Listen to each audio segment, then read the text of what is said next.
I'm going to explain you how you can enable and disable notification sound in Dzylo. So if you see, Dzylo is a SaaS application which you can open from any URL. If you go to your browser and look at this URL, there is this icon of dot and the line, horizontal line. If you click on this icon, there are multiple things here, which is the meaning of that is what all this website can do. Does this website is allowed to access location? If you are doing check-in and check-out, you have to enable this location.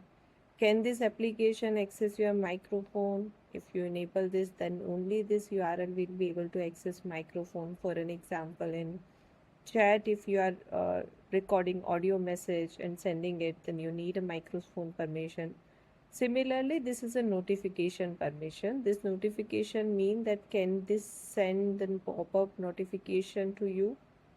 If you have enabled, it will come as a like browser notification to you. Then there is a sound, right? This is the sound that can this application play sound.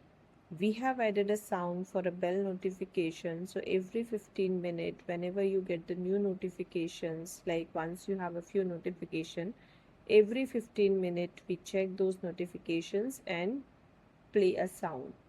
So if you want to enable a sound, you can just go here and click here. If you want to disable, then you can click here to disable it. If you disable it, this application will not be able to play any sound, but if you enable, whenever you get the new notification, within a 15 minutes it will play a sound. Okay, thank you.